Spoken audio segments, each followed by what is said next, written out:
अस्सलाम वालेकुम दोस्तों। ड्रामा सीरियल दोलाब जे नई ईंदड़ एपिसोड में छा थींदो तव्हांखे सॼी कहाणी ऐं अपडेट इन नंढड़ी ऐं छोटड़ी वीडियो में ॾींदासीं। दोस्तों वीडियो खे आख़िर ताईं ॾिसंदा, मुंहिंजे यूट्यूब चैनल अमीर व्लॉग खे लाज़मी सब्सक्राइब कंदा ऐं बेल आइकन को ज़रूरु प्रेस कंदा, जीअं असांजो नओं हर ईंदड़ वीडियो अवां भेरनि ते सभ खां पहिरियां पहुचंदी रहे। ऐं दोस्तों अवां बि नवां अपडेट ॾिसंदा रहो। त तव्हांजो टाइम वेस्ट कोन पिया करायूं, हलूं था पंहिंजे कहाणी ऐं अपडेट जी तरफ़।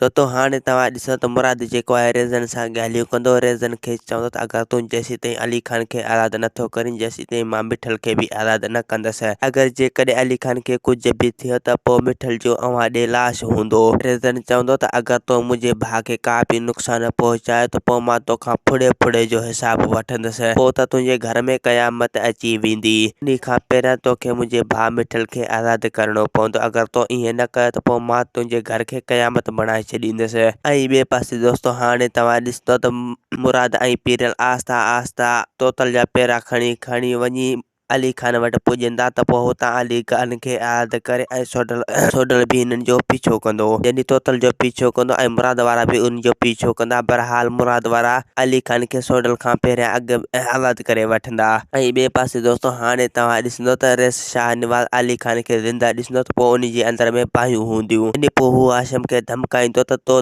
त चयो त मूं अली खान खे मारे चुको आहियां। बहरहाल अॼु अली खान कीअं ज़िंदा वापसि अची वियो। हाशिम चवंदो त रेस उन जी क़िस्मत ईअं लिखियलु हुई जो उन जी हयाती मतिलबु लिखियलु हुई जो हू ज़िंदा वापसि अची वियो, यानी मूं त उनखे मारे चुको हुउसि। दोस्तों असांखे ॾींदा हाणे इजाज़त, वरी तव्हां सां मिलंदासीं के नई ईंदड़ वीडियो में। ख़ुदा हाफ़िज़।